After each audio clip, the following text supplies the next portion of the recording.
Okay.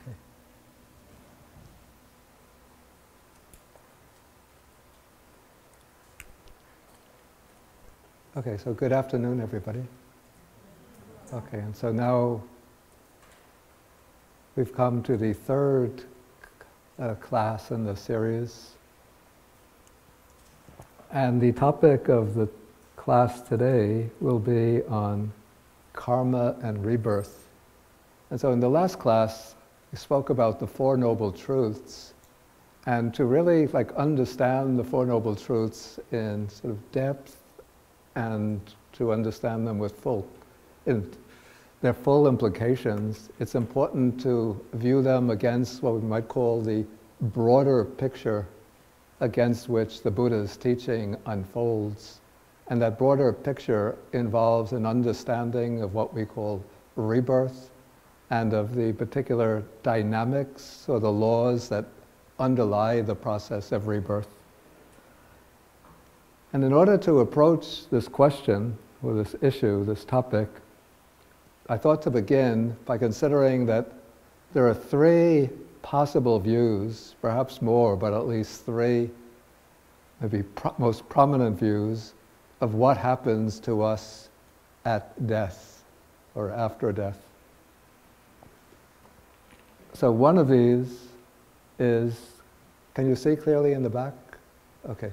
So one of these is the view of philosophical materialism, which holds that the human person is essentially a combination of material constituents, material components, that sort of the essential factor of our existence is the physical body, which is the product of a long course of biological evolution, and the mind or consciousness is just a sort of chance byproduct of very complex interaction of material particles.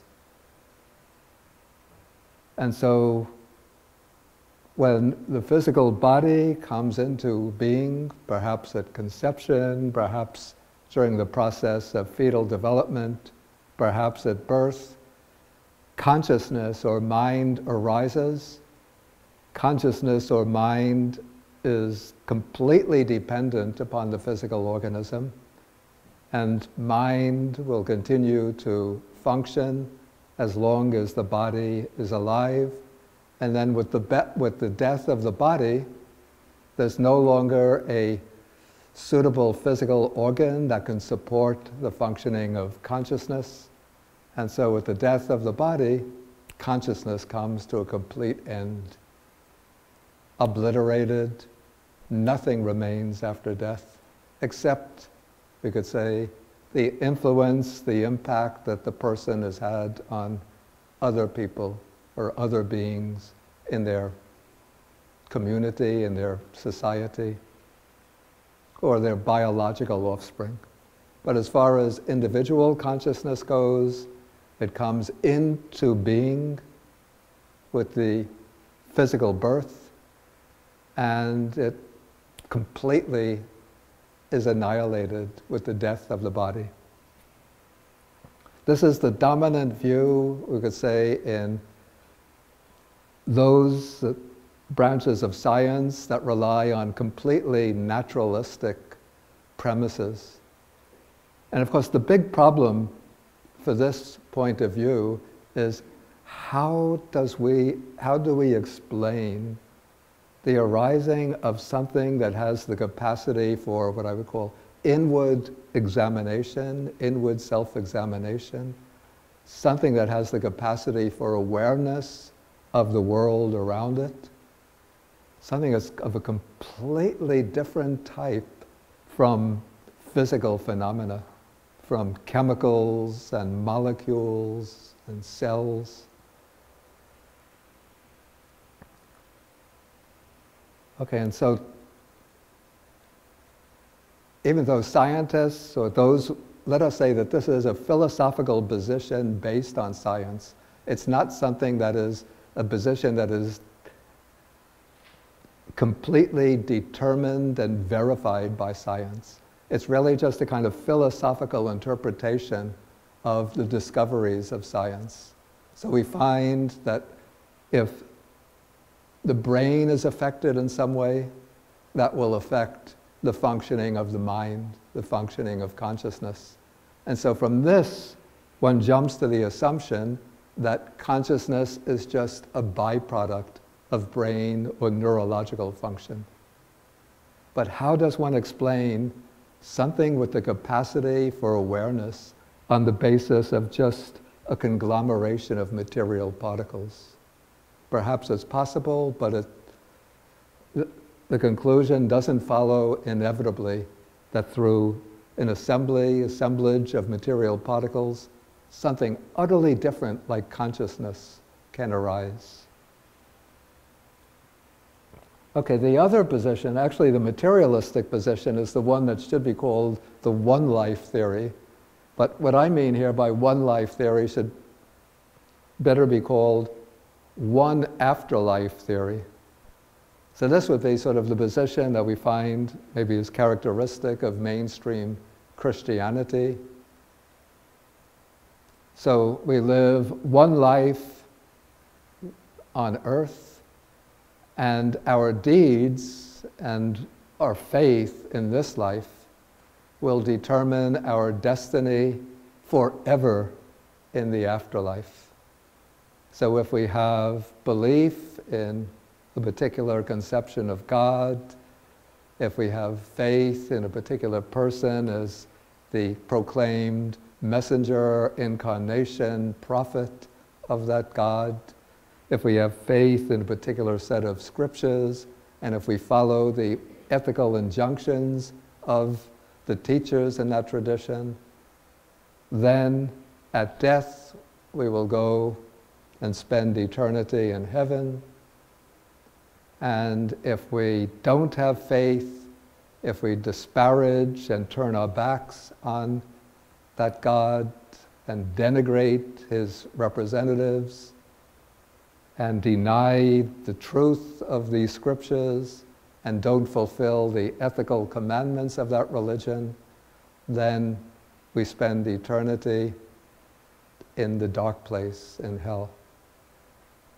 Of course, there's an intermediate position, which is that in the Roman Catholic religion of purgatory.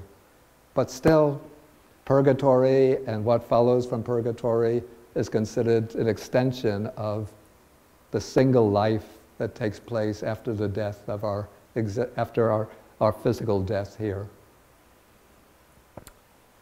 Okay, the third position is that of multiple lives.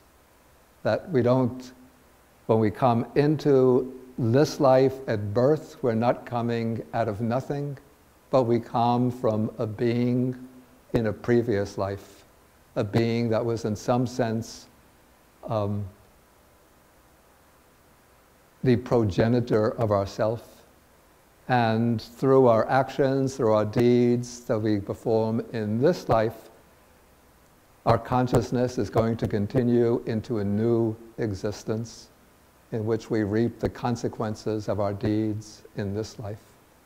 And when that life comes to an end, it will be followed by still another life after that. And so life will succeed life without interruption. So that is the theory or the view of what is called rebirth, or sometimes called reincarnation. And this is the view which is actually characteristic of the main religions of India: Hinduism, Buddhism, and the less well-known religion, Jainism. The belief in reincarnation was also held by numbers of other religions around the world, religions and philosophies. The Greek philosopher Pythagoras, the one who's famous for the Pythagorean theorem in geometry, was a proponent of reincarnation. And through the influence of Pythagoras, the great Greek philosopher Plato was an advocate of reincarnation. And so Plato influenced many of the Greek philosophers that followed him. And so the idea of reincarnation was actually quite a prominent theme in Greek philosophy. And there was even an early branch of Christianity prominent in northern Africa that adopted the idea of reincarnation in some form. But eventually that mode of thought was denounced by the official councils and then eliminated from Christianity. Okay, so of these three positions, the position that Buddhism adopts is that of multiple lives.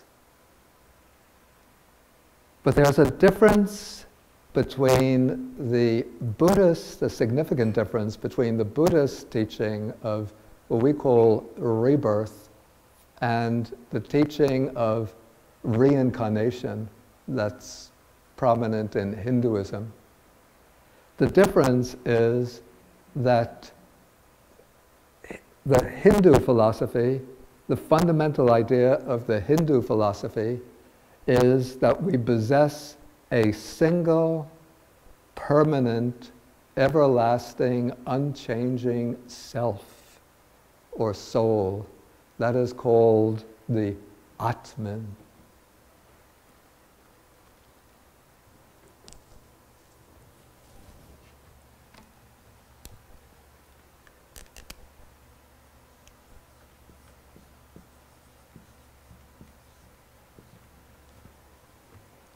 The self. And according to the Hindu philosophies, the self is permanent and unchanging, remains ever the same,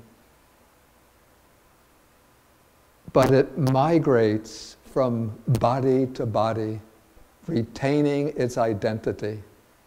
So the self is compared in the Hindu scripture called the Bhagavad Gita. The self is compared to a person who might put on one suit of clothes in the morning, then in the middle of the day changes to another suit of clothes, then in the evening changes to another suit of clothes, but the person remains the same, but the suits of clothing change. So that is the Hindu idea.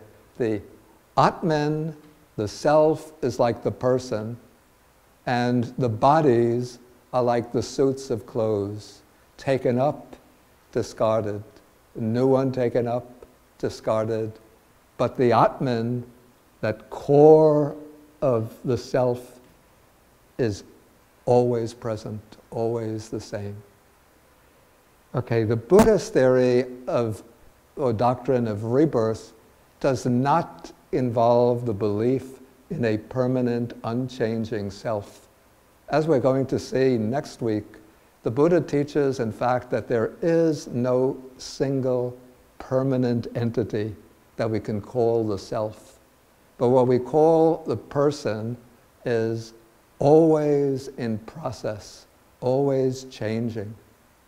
And so the mind or consciousness is a process that's always changing, so that moments of consciousness, one moment of consciousness arises, passes away, followed by another moment of consciousness which arises, performs its function, passes away.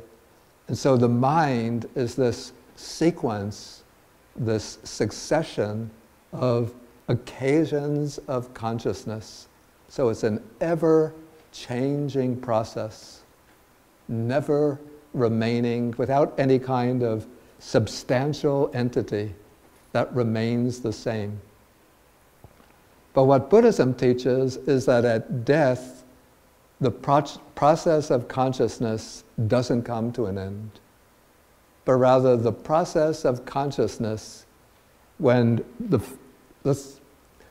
process of consciousness arises on the basis of a physical body, and when this physical body can no longer biologically support the process of consciousness, then the body passes away.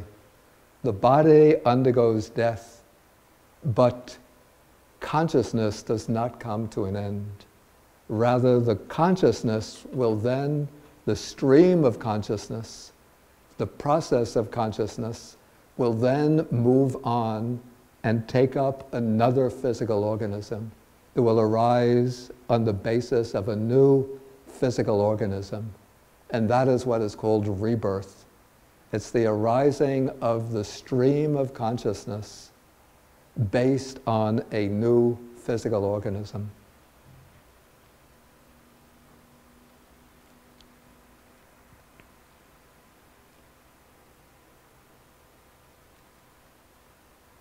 And so, for this reason, in Buddhism, we try to avoid the word reincarnation. So often it's used in common discourse, but when we come to the more technical level of discussion, then we avoid the word reincarnation, because that suggests that there is a self or soul that remains the same and takes on different incarnations, different embodiments. Instead, technically, in Buddhism, the word that we use is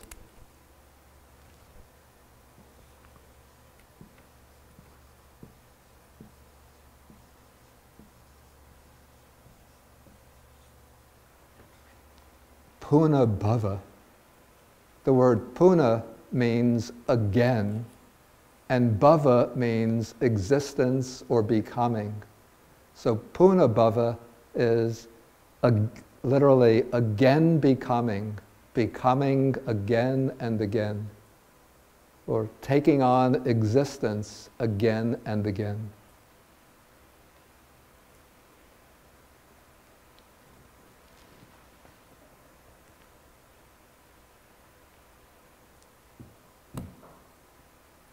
And I should say that for Buddhism, we don't regard this idea of rebirth as a kind of theme that we should weave romantic fantasies around. Like trying to come up with to ponder the question, what was I in my previous existence? Oh, I must have been a prince in ancient India, or a pharaoh in ancient Egypt, or a princess in Constantinople. Probably most of us in our past lives were just quite ordinary people working very lives of drudgery and hardship, marrying, getting children, having marital quarrels, having conflicts with our children. So there's nothing to romanticize the idea of rebirth. Okay, so what are some grounds, especially for us in the West, especially for people who have had a modern scientific education, the idea of rebirth sometimes seems rather strange, bizarre, outlandish. So what are some of the basis on which I would put let me speak from the personal standpoint, what are the basis on which I would place my belief in rebirth? And there are some people who claim to have rebirth memories. Whether those memories are true or not, that we can't say. And I would say, if you do have memories of previous lives, don't necessarily believe that they're true. They could be products of the deep unconscious, fantasies which are sort of coming into consciousness, and then you're adopting them and thinking, I must have been this, I must have been that in my previous life. So just because you have what seem to be memories of past lives doesn't necessarily make those memories valid. Okay, so what are the bases on which I would place my trust in the idea of rebirth? First, I say one ground, is the scriptural basis. And this is the basis that the Buddha himself taught rebirth. In his account of his own enlightenment, I included this with the text.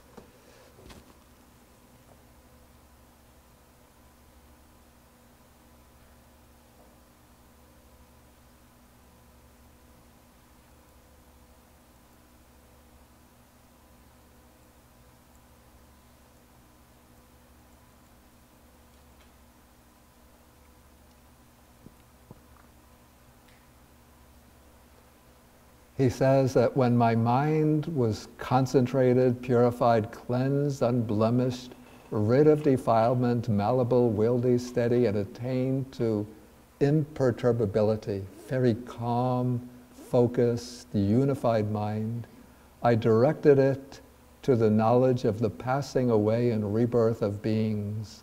With the divine eye, I saw beings passing away and being reborn, inferior and superior, beautiful and ugly, fortunate and unfortunate, and I understood how beings fare on in accordance with their karma. And then it goes on in more detail.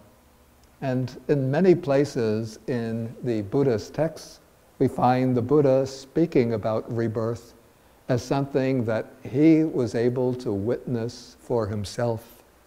And not only for himself, but also many of his foremost, most eminent disciples also were able to develop the recollection of their own past lives and also the ability to see the passing away and rebirth of others. And what keeps the knowledge of our own past lives away from us? What is sort of the big barrier separating them, these traces, memory traces of our past lives from our conscious awareness, is the fact that at death, it must be something of a traumatic experience which just obliterates the memory traces of the previous life. And then because our minds are ordinarily completely absorbed in present activities, and so we're not able to break through that barrier that separates the memories of past lives from conscious awareness. But by developing a very powerful, concentrated mind in meditation, then it's possible to send the mind back and to recollect in detail first the events of this life, even back to childhood, to infancy, even, as said, to the time of the womb, to the time when we were embryos in the womb, and then to drive the consciousness back until it breaks through the barrier separating the moment of conception in this life from our passing away in the previous life. And then the memory will come back into awareness. And it's said that as one develops more and more skill in this, one can recollect an increasing number of past lives until one could even recollect hundreds, thousands of past lives.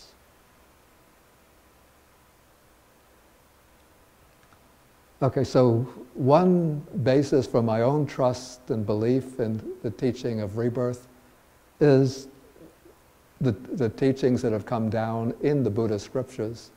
And these teachings are repeated so often that we have to accept that this is what the Buddha himself actually taught.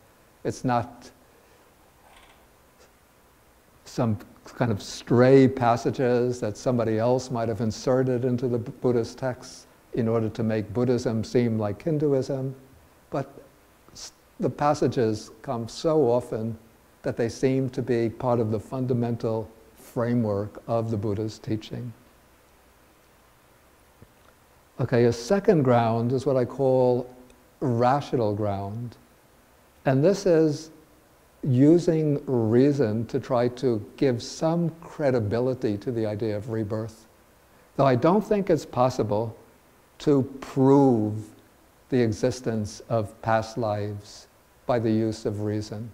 But this is the kind of reasoning that I use to increase my confidence in the idea of past lives. Let us take, on the one hand, a person who is responsible for a lot of evil and suffering. I would take, let us say, I don't want to take the Hitler argument that's used too often, so we'll put that aside, but somebody who is the CEO of a weapons manufacturing corporation, manufacturing weapons of war in order to sell to other countries for them to conduct their wars. And as a CEO, he has a very lavish, very big salary, very lavish lifestyle, enjoys himself all of the luxuries of life based on selling weapons to poorer countries to conduct wars. On the other hand, we have, let us say, a medical doctor who's living in a Western country, and she decides to dedicate her life to join an organization like Doctors Without Borders to work in a war-torn country, even putting her own life at risk to help people whose lives are endangered by the injuries from warfare. Okay, and at a certain point, both of them die. Okay, if materialism is true, it means that death, let's say, the executive of the weapons corporation lives a very comfortable, luxurious life till the end of his normal lifespan, then he dies. The woman doctor who's working in that war-torn country is killed as a result of a missile that falls on the hospital where she's working, and she dies. Okay, if materialism is true, and it might be true, but it would mean that for both of them, at death, the destiny is the same. They're both completely snuffed out, nothing beyond the death of their body. And yet for me, I find that sort of cuts against the grain of a deep moral intuition that there has to be some kind of, call it a principle of moral equilibrium in the world, by which deeds bring about their appropriate results. And for me, the most satisfying way to establish that moral equilibrium would not be an eternity of hell for one, an eternity of heaven for the other, but rather a renewal of existence, whereby consciousness will move in to a new embodied form and begin the life process again under conditions that would be appropriate, that would bring about the appropriate retribution for their respective ways of life. Does that make sense? So does that mean the doctor would become a CEO, or the CEO would become a doctor? No, that's a good question, but I would hope not. Okay, then the third ground on which I have trust in the teaching of rebirth is what I call the empirical. And this is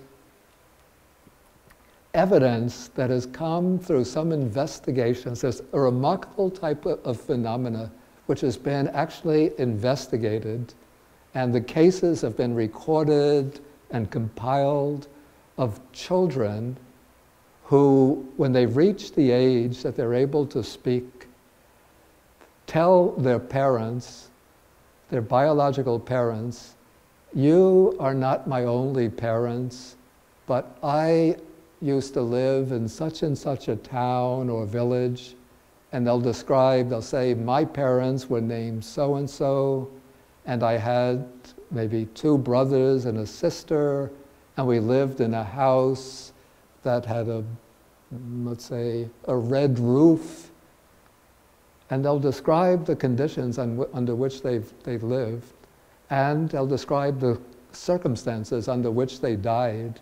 And children who have these memories usually died, according to these cases, died prematurely in their previous life, when they were either children or teenagers.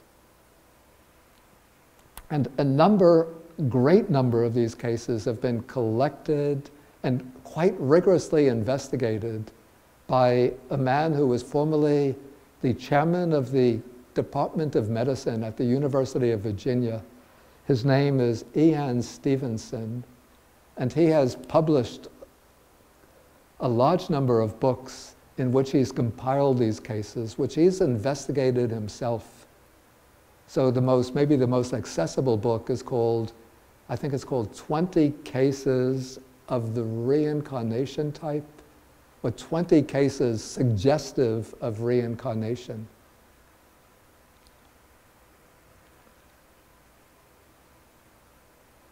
And then there are some other scientists who have been continuing the work of Ian Stevenson.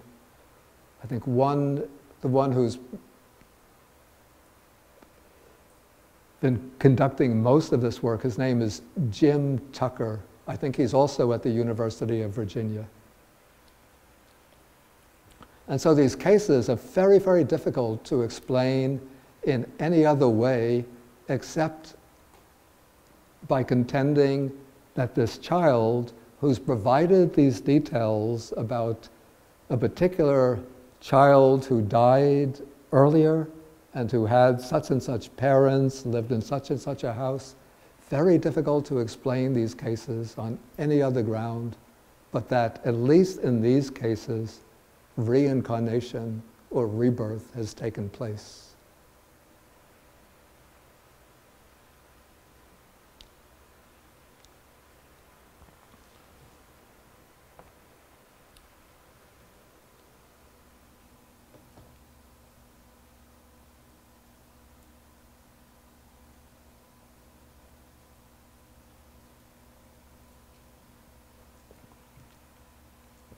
Okay, this continuity of existences, this process by which one life follows another life, and that is followed by another life and still another life.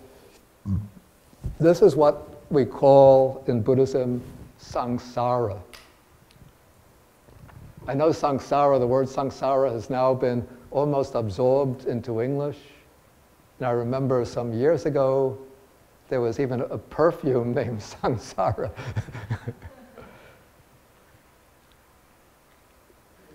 But the word samsara comes from a verb. The verb is sangsarati, which means to run along, to roam on. And so samsara is the running along from birth to death, and then from death to new birth. Or it's the roaming on from life to life. And according to the Buddha, samsara is without any discoverable beginning. He says that there's no first point that can be found to this cycle of birth and death. And so here on earth, we've had living forms for so many billions of years, but Buddhism teaches that even world systems common to being, they take shape, they reach a certain point of maximum development, then they disintegrate and completely dissolve. And then out of the ruins of one world system, after some time, another world system will emerge, take shape, then eventually dissolve and disintegrate. And so in this way, world system follows world system follows world system without any beginning. And in this beginningless sequence of world systems, our own lives have been unfolding from one existence to the next existence to the next. And that is samsara. And as I explained, in the Buddhist view, there is individual identity in that the streams of consciousness are distinct. It's not just that maybe through my actions and words, I influence, say, these young monks here. So when I die, maybe let's say 10 years later, I'll die, maybe longer, I don't know.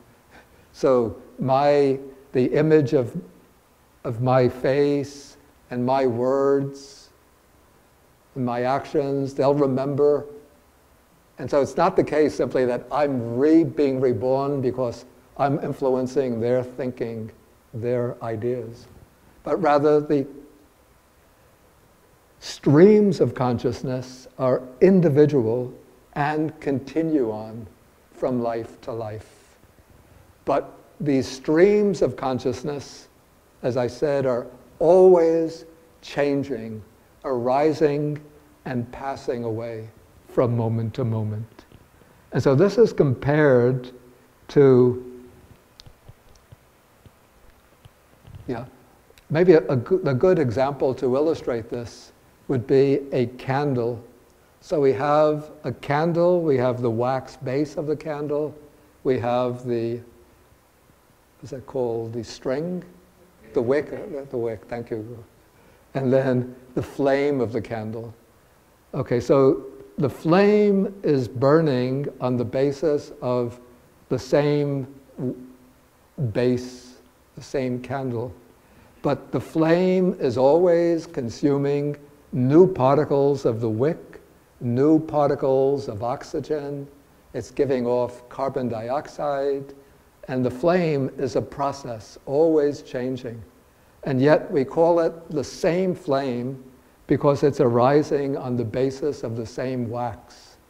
But even that wax of the candle, the base of the candle, is always dissolving and evaporating. Okay, when we get to the very bottom of the base of the candle, then we take another candle and we put the wick into the flame of the one that's about to be extinguished. And we catch the flame onto the second candle, we blow out the first candle, and so now the flame has passed over to the second candle. So we could say that the flame is in continuity with the flame of the first candle. And the flame, again, it's even on the second candle, it's always changing, burning up new particles of wax, new molecules of oxygen, giving off, burning a new part of the thread of the wick. So it's a process which is always changing, and yet it appears to be the same flame because we're looking at it from a distance. But when we understand it scientifically, we see the flame is always changing. So that is like consciousness arises based on one physical body, and it's always consuming, arising through different sense organs, consuming different sense data, different objects, different ideas. And yet it seems to be the same consciousness because it's arising based on the same body. And then when this body passes away, then the consciousness passes over and grasps onto another physical body which has just come into being through the fertilization, say, of an egg. And that will start the new existence.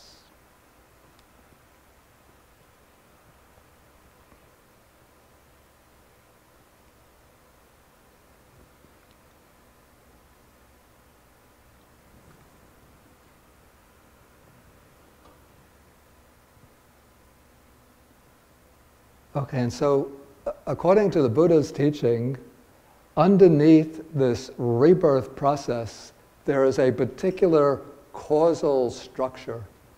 And that causal structure is what I've indicated here, that we have like three stages or three aspects. The defilements are certain like qualities of mind, unwholesome qualities of mind. Particularly, we speak of craving and ignorance, or greed, hatred, and delusion as being the defilements. And out of those defilements, we engage in various activities. Those activities create karma, which I'm going to come to in a moment.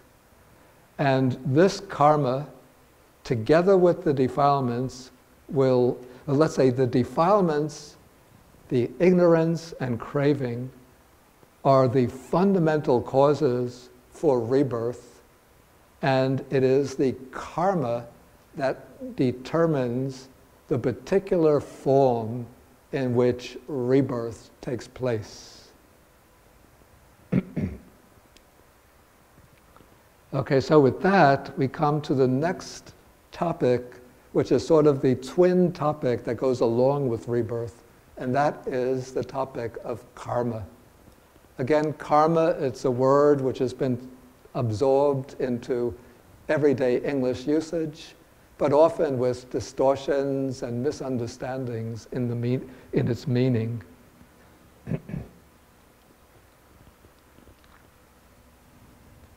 Yeah, in popular usage, we know it most from the Sanskrit form. The Sanskrit form is karma. But in Pali, the language of the early Buddhist texts, the R gets assimilated to the M, so it comes out kamma.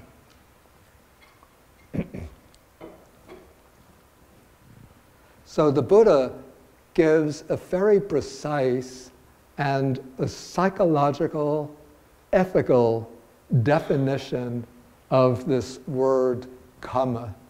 The Buddha says that it is volition that I call kamma. The word volition is a word not used very often nowadays. Let us say intention.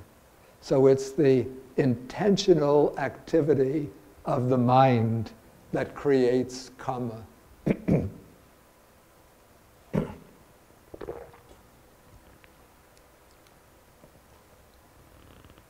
And so when we act, our actions originate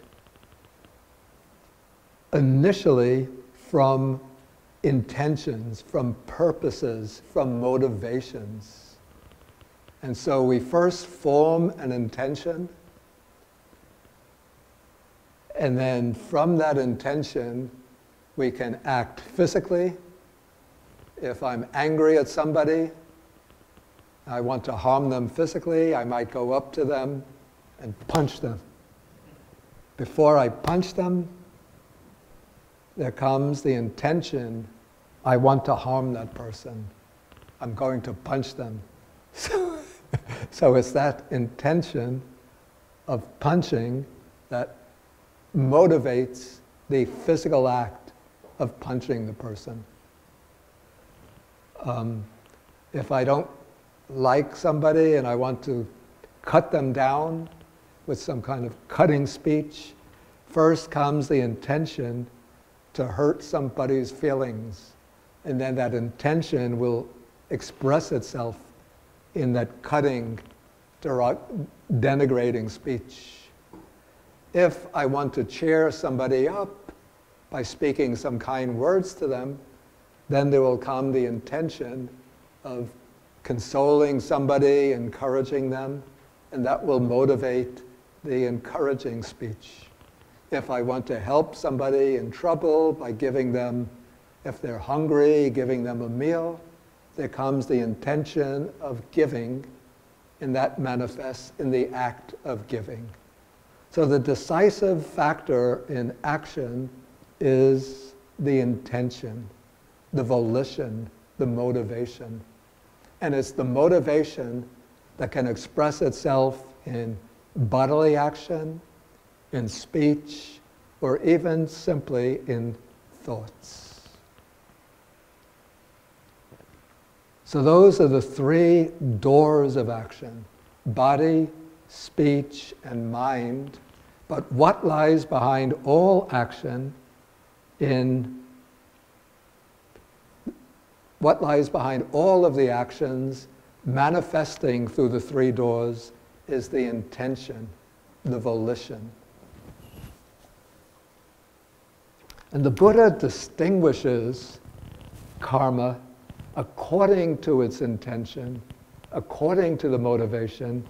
He distinguishes it into two broad classes, which in Pali we use the words akusala and kusala.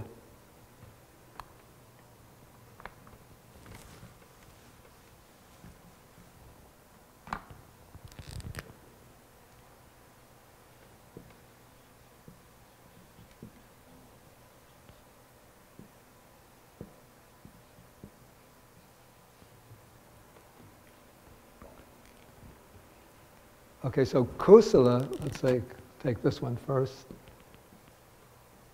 is wholesome, skillful,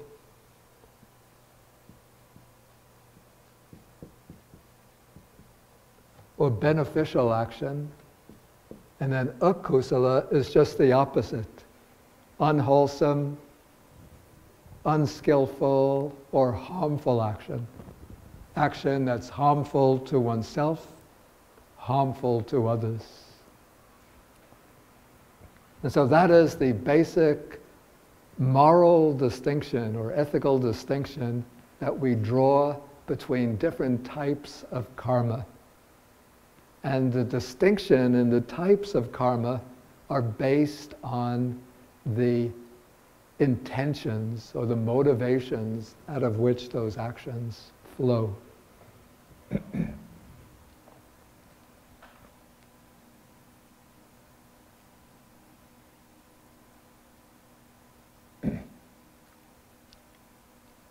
So what determines karma as good or bad, wholesome or unwholesome? What determines the quality of the intention are what are called the roots of karma. So the Buddha speaks quite specifically. He says that actions originate from certain forces of the mind. In those forces, he calls roots. Just as a plant grows up from its own root, so if we have the roots of a rose bush, out of that the rose bush will grow and we get rose flowers. If we have the roots of a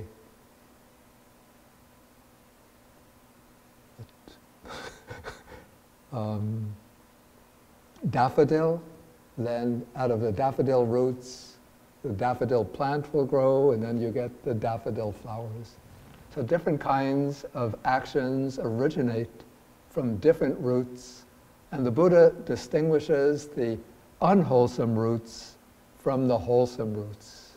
So the unwholesome roots are greed, hatred, and delusion, and the wholesome roots, the good roots, are generosity, loving kindness or compassion, and wisdom.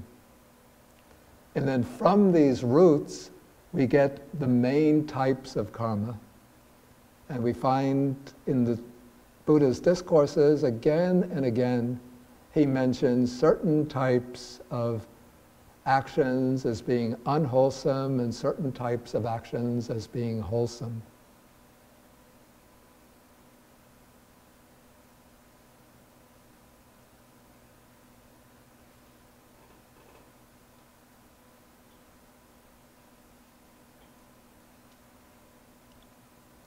Okay, so what are the main types of unwholesome action? We have, in order to make it easy to remember, the Buddha uses a simple scheme of 10 types of actions on each side. So the destruction of life, taking what is not given, that's stealing, sexual misconduct. So those are 3 that are manifest through the body. Then we have 4 through speech, false speech or lying, divisive speech, speech that divides people who are in harmony, harsh speech and idle chatter, and then 3 that remain internal, dwelling in the mind, longing or greed for the possessions of others, ill will, and wrong view. And then the wholesome are exactly the 10 opposite. Abstaining from the destruction of life, stealing, sexual misconduct, false speech, and so forth. And then having non-greed or generosity, benevolence or goodwill, and right view or wisdom. So those are 10 kinds of wholesome, beneficial karma.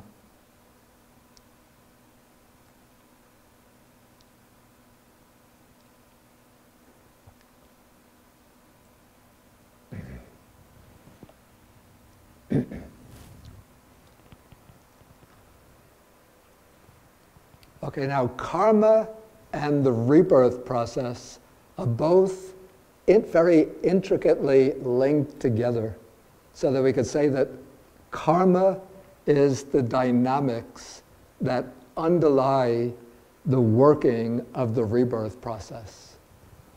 And according to the Buddha's teaching, there are 5 realms into which rebirth can take place. Rebirth doesn't inevitably occur back into the human realm, but the Buddha speaks about 5 realms into which rebirth can occur. So starting from the bottom, the lowest, most unpleasant realm is called the hell realms. And the texts describe great number of hell realms with different grades of severity. But the hell realms in general, those are realms of intense pain and suffering. Those are the realms in which the heaviest type of unwholesome karma bring rebirth. Okay, the next realm is the animal realm. So rebirth can take place into the animal realm, and animals, when passing away, will be reborn in other realms, perhaps back into the animal realm, or they can be reborn elsewhere. Then the next realm, which is in somewhat closer association with the human realm, this is, I would render this, the realm of afflicted spirits. Sometimes this is translated as the realm of the hungry ghosts. And these are depicted as beings with very strong desires, particularly hunger and thirst, which they can never satisfy. Whenever they find food, the food turns to filth and they can't eat it. Whenever they find water, they try to drink it, but the water turns to disgusting snot and phlegm and urine. Okay, so those are 3 realms of suffering, or 3 realms of misery. And then we have 2 realms, which are the realms of greater happiness. One is the human realm in which we're living. And then above the human realm, there are actually a number of superior realms called the heavenly realms. The realms that are inhabited by beings, we call them devas, or divine type beings. But what's important to bear in mind, that according to the Buddha's teaching, that existence in all of these realms is impermanent. So even if a person commits the most atrocious type of evil deeds, killing and destroying the lives of hundreds of people, that person will create maybe very heavy, unwholesome karma that will lead to a rebirth in hell. But after that person spends the time in hell experiencing the results of that karma, they'll pass away and take rebirth elsewhere. And so there's no eternal hell in Buddhism, and by the same token, no eternal heaven in Buddhism. Somebody does extremely good deeds, being very generous, kind, helpful to others. That creates wholesome karma that will lead to rebirth in the heavens, one of the heavens. But after that person spends a long period of time enjoying the fruits of their beautiful deeds, then they'll pass away from the heavenly realm and take rebirth elsewhere. So existence in all of these realms is impermanent and unstable.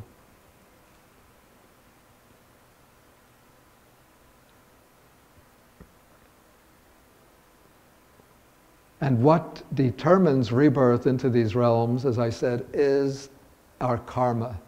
So the unwholesome karma, any of the 10 types of unwholesome karma, or their variants, those are the causes leading to rebirth in the lower realms, the realms of suffering. The wholesome karma, karma originating from generosity, kindness, and wisdom, that is what leads to rebirth in the happy realms, the fortunate realms.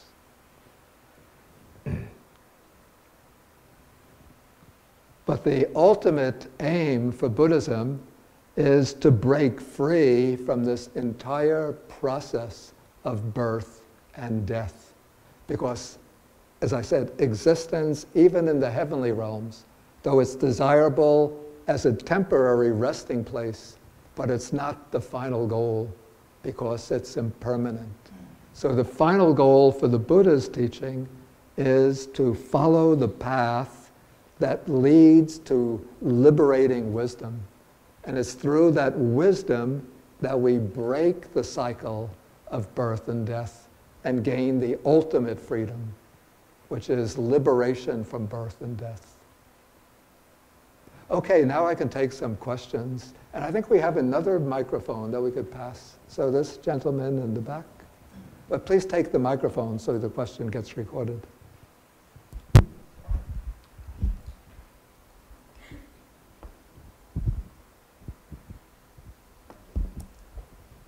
My question is, are the realms a metaphor so that the hell realm isn't actually like just a place with flames, but a metaphor for just a very difficult life, like maybe a peasant or something? Yeah.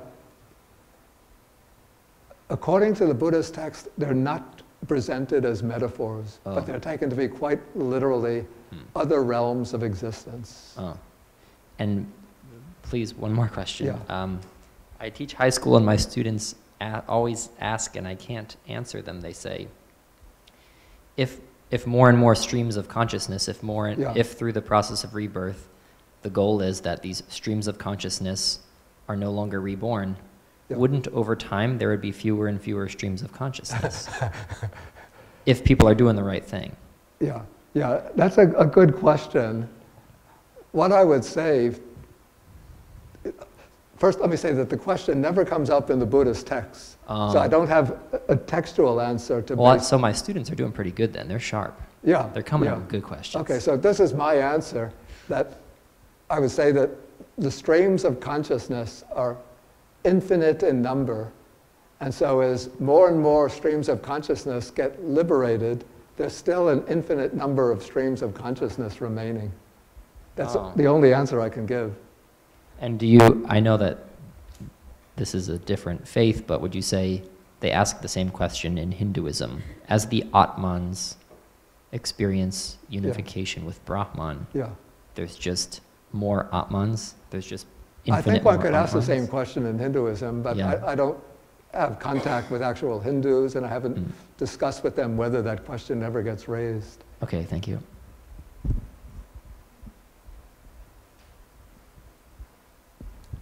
Yeah, I had a question. Karma determines the realm into which you're reborn.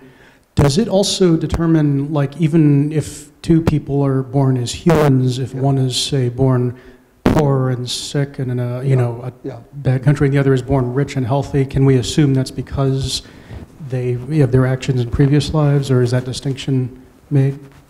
Yeah, I would say this is an important aspect of the working of karma, that karma is said to determine the differences in the fate of human beings. I don't think that karma is intended to explain everything that happens to us. In fact, that view is specifically rejected in the Buddhist texts, where the Buddha says it's not the case that everything that we experience is the result of karma. But the basic conditions under which we're born, I say some of the basic determinants of the quality of our lives, the basic, let us say, talents, dispositions, interests, capacities that we bring along with us are coming to us as the consequences of our past karma.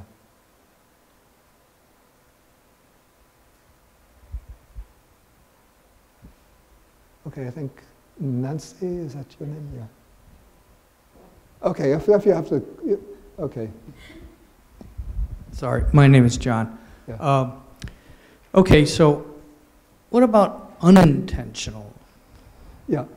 effects? So your intention to commit a deed, to do a deed, that's good. Yeah. But the result is something bad. So if you go to help someone, you help them, Yeah. but you find out the person you just helped Yeah. went across the street and murdered somebody down the road or something Yeah. like that. Right? Or, Okay, it's a good question. What I would say is that one could only, karmically, one can only be responsible for the intention behind the action and not the unintended consequences. But of course, from, excuse me,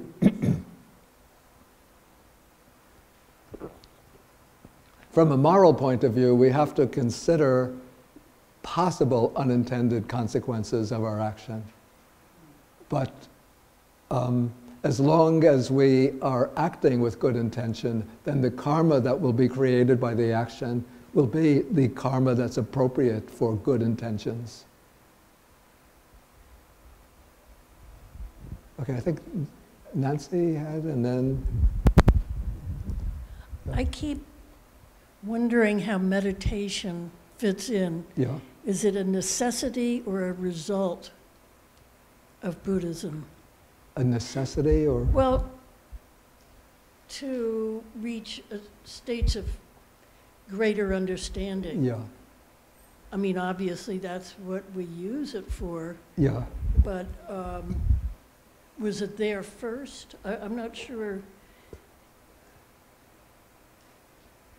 I've been wondering this all week, and I guess I don't know how to frame it. I'm not quite sure that I get the question. Maybe you could...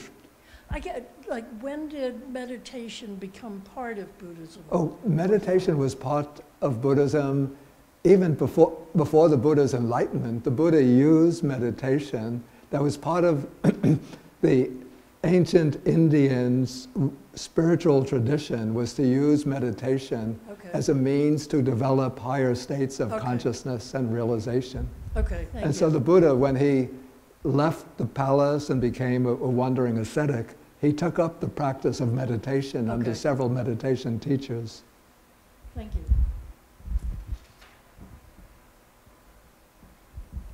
I think Merit is... Hi. My question may be limited by the worldly body that my consciousness currently occupies. But if the ultimate goal is for the liberation of the life and death cycle, and if that ultimate goal ceases that cycle, Yeah. the question that comes to mind is, what's the purpose? Or what is that the end? Is this the end? You know what I mean? Okay, maybe I'll be touching on that next in the class next week. So maybe let's hold that question until next week.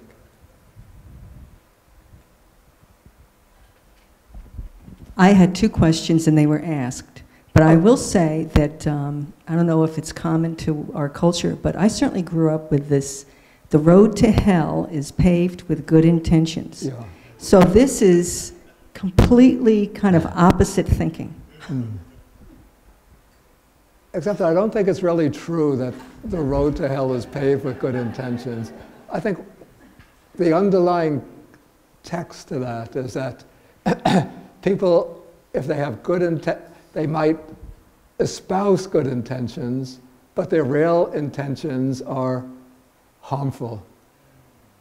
So they might proclaim, oh, I'm doing this to be of so much benefit, and so to be of such a good citizen, responsible citizen, but I really am seeking to get some personal benefits for myself.